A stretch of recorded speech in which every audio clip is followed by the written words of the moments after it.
Greetings YouTube, Joe here with Culination Media, and welcome back to another episode of Pokemon White. This is episode number 36, and in the last episode, I got extremely lucky by chance finding a Cryogonal in summer, which just makes absolutely no sense to me whatsoever. But anyway, in this episode, we're going to continue on through Twist Mountain and hopefully make it to Icirrus City, and yeah, all that good stuff. So, just picking up a couple of items here. I picked up a nugget over in the middle area, and we've got to battle this guy in order to get to the other items. So, it's Worker Cairn, and he has a Excadrill at level 35. So, it's a Steel and Ground type.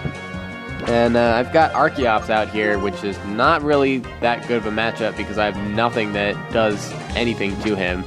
Pretty much all of my attacks, actually all of them, are not very effective, so I'm just going to go for Acrobatics. That's the most powerful one, and it still takes away half of his health, because Archeops is a beast, and of course he gets a critical hit with that slash there, so what can you do? But a second Acrobatics finishes off the Excadrill, so that wasn't that bad. It could have been a lot worse, but anyway, Archeops grows up to level 40 after defeating the Excadrill, and he's trying to learn Endeavor, but I'm not going to teach that to him. It's not a very good move for Archeops to know. I actually just want him to know pretty much all just very powerful attacking moves, because the more coverage he has, the better, especially with that defeatist ability. And we have the Doctor here, so finally we find him and I can get my Pokemon healed up, because as you can see, I've taken quite a beating here. So he's probably going to use Psychic and Ghost-type Pokemon, because in a lot of cases that's what the Doctors will use. So I did not want to... whatever. I gave him the spell tag. That works. Okay, so Dr. Hank, and he has 2 Pokemon, and he's going to have a Duosion at level 34. And we fought a couple of these already, so it shouldn't be too big of a deal. We'll go for a Hex right off the bat, and that actually kills him in 1 hit. Big difference from Litwick as far as power goes, and as far as speed goes too. So, Musharna is next. And I actually want to use Archeops for this, because Musharna has a lot of HP and pretty decent special defense as well. And, crap. Misclick with the Acrobatics there. It still almost kills him. And he goes for the Hypnosis, so now I'm asleep, which that's what I get for misclicking. And I don't really want to deal with him being asleep, so I might as well switch out to Zebstrika and just go from there. And he's going to go for a Hyper Potion. Crap, I was not expecting that. I forgot he was a doctor. He has potions. We'll go for a Spark here and see what that does, but probably half maybe? Not even half, and thankfully we avoided the Hypnosis. Hopefully we can avoid it a second time where he just goes for something else. And, yes, it misses twice in a row, so bad luck for you, Hank. And Zebstrika, after a 3rd Spark, finally gets rid of this thing. And that was a lot more difficult than it needed to be, but that is okay. Story of my life, right?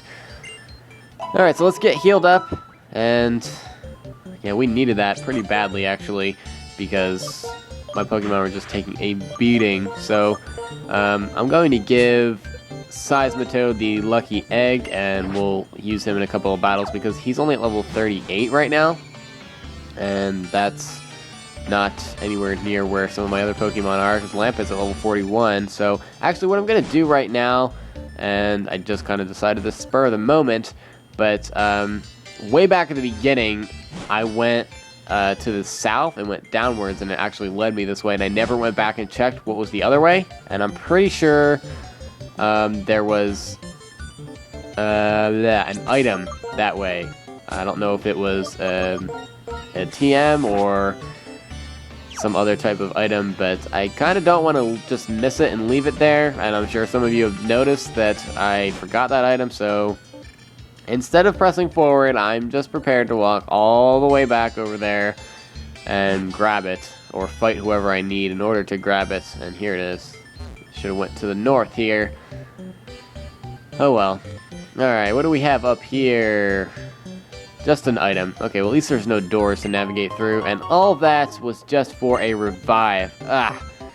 I had a bad feeling that it was going to be a somewhat unnecessary item. I mean, I do use revives, but still, I can buy them at Pokemarts. Oh well. Well, I suppose there's nothing I can do about it now. I might as well just head all the way back to where I was and waste a couple of max repels. But it was worth it.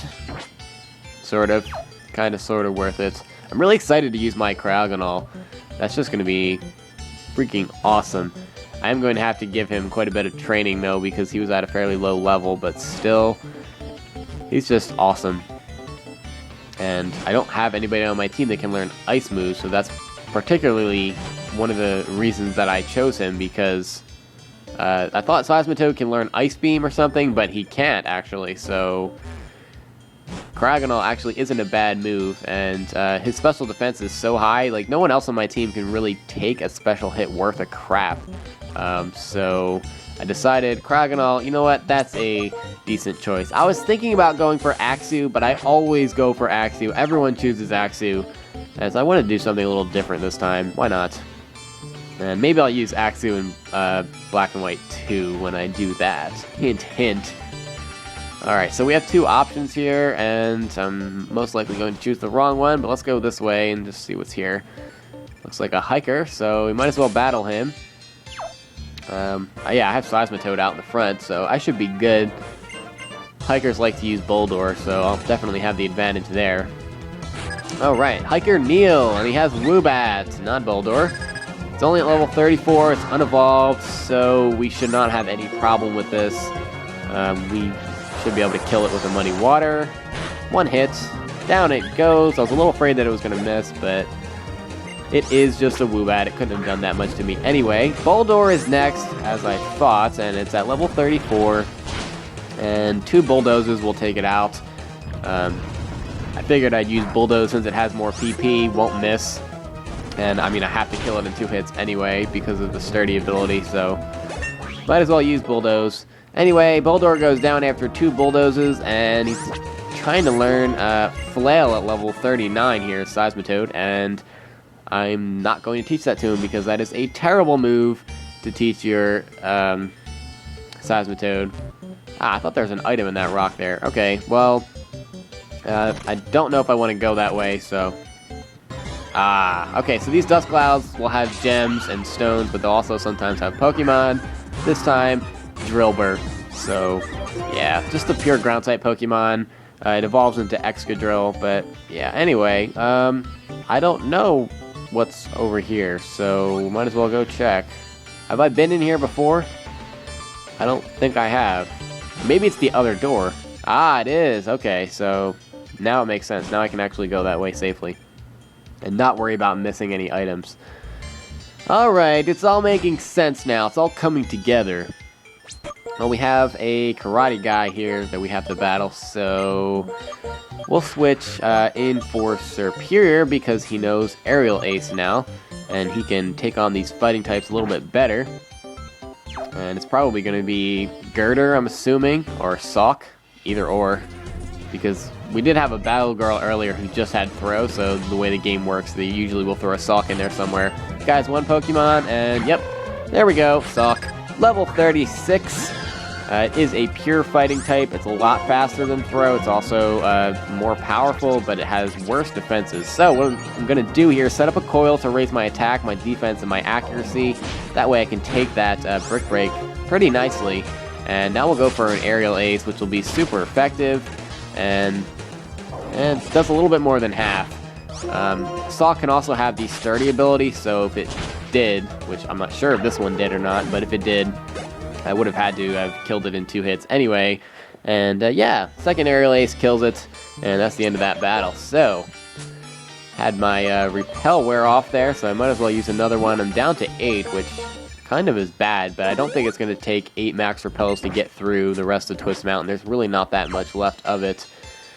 So, we'll grab this item, which is an Ultra Ball, which we're going to be using a lot, maybe not next time, but the time after, because we'll have a legendary Pokemon coming up, and I guess this is the way to go. But we have a worker to battle first, who is hiding very inconspicuously in that dirt patch. Worker Rich, and he has a Girder at level 34. So, we should be okay to take on this Girder with Superior. We'll go for a Coil, so we can up our attack and defense. Accuracy doesn't really mean anything to me because unless they use double team, all my moves will hit them regardless. So I'm going to go for another coil after I took that last attack pretty nicely. And Rock Slide it is, Girder, and it does almost nothing. So pretty confident that I can kill it in 2 hits with Aerial Ace now. And, I should have killed it in 1 hit, but leaves it with like no HP left. And we'll finish it off with a return. But, I mean, that's kind of to be expected with not killing him in 1 hit, because Superior just doesn't have the best attack, so it's okay. Boldore is next, so let's see. We'll go for a Leaf Blade. That'll activate its Sturdy, and we can finish it off in the next turn. Hopefully it goes for... I was hoping for Power Gem, but it goes for the Rock Slide instead. But, yeah, we're going to finish it off with a not very effective Aerial Ace, considering that he only had 1 HP left anyway, and that's the end of that battle. Nothing too difficult there. It's pretty much just more of the same. Lots of Boldores and Girders with all these workers. So now, at this point, it's kind of interesting that there is a vending machine at Twist Mountain. Just kind of, I don't know. That always struck me as strange. I never understood why there'd just be a random vending machine here. That would be like having a vending machine, I don't know, like in between Elite Four battles or in the Desert Resort. How does that make sense? It doesn't. But okay. So, I'm just buying a bunch of drinks because I pretty much depleted my whole stash of them throughout this journey before I found the doctor. So, yeah. Apparently there's nothing in here. Well, that was an eventful little trip. Okay. Giant bulldozer thingies, and we might as well go in here because there's a little point of interest in here, actually. This guy here will give you fossils later on. That's actually after the game, so I'm not going to worry about that because we can't do that at this point. In here, there's this really weird rock thing. It's a rock covered with ice. Touching it could make you freeze. What is the point of this? This is the ice rock that will evolve Eevee if you bring one here after the game, so yeah, that'll evolve it into Glaceon. We also picked up TM91 there, which is Flash Cannon. It is a Steel-type special attack, and it's actually a pretty decent attack. I probably will be teaching it to Cryogonal at some point because it's one of the only other special attack moves he actually has access to other than Solar Beam, so yeah, I'll probably put that to good use. Anyway, I forgot to use a Max Repel there, so that's why I ended up running into that Boldore. Anywho, I'm going to switch Seismitoad up to the front because he's the only one at level 39, and I completely forgot to use a Max Repel again because I got distracted by the whole Lucky Egg thing. Anyway, we have another Boldore here, and I'm just going to run from that because I don't really feel like battling a Boldore, to be completely honest. Alright, I have 7 Max Repels left. That should be enough to get through the rest of Twist Mountain. We're almost to the end. We don't have that much more to do, and in fact, we didn't even have to come this way. I just wanted to show you where the Ice Rock was and make sure I pick up that TM there. And it doesn't look as though there's anything over here that we can do at this point. So our only option is to go this way, I suppose, because we can't jump over that ledge, so into the mountain we go again, and it looks like that's going to be the exit over to the right where Sharon is. With that Team Plasma member. I'm going to go up to the north first, though, just to see what else is up here, if anything that we can do. And I'm guessing not, unless there's an item out here. And no, there is not. So, yeah, we're kind of stuck. I guess we should go back and battle that Team Plasma member. Alright. Huh, pretty strong. Oh, looks like Sharon already battled him. But you're only strong because you trainers are controlling Pokemon, so if you want to get Pokemon free, if that's what you want, you should start with your own. But taking people's Pokemon by force is not right. You tell them, Sharon, you tell them. That is not real strength. Oh, there's another.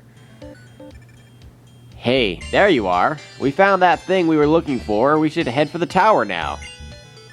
Get this, Team Plasma has obtained the power to change the world and end people's control over Pokemon.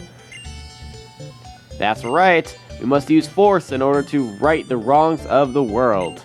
Now let's gather around our king, our Lord N. And they disappear, and that's just creepy as usual. Those guys, I don't know what they found, but they go the extra mile to gain power and cause trouble. What a bothersome bunch. Of course they're bothersome. Cullination, I'm going to stay here for a while. I want to think a little bit about what the champion asked me. What do I want to do with my power after I get strong, and why do I want to be strong in the first place? Such deep questions.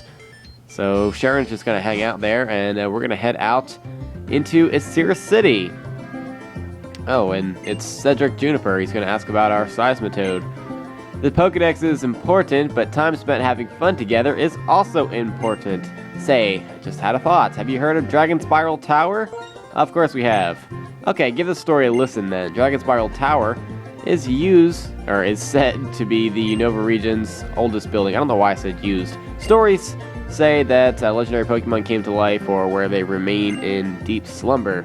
I know it's just past Icirrus City, but that's all I know about it.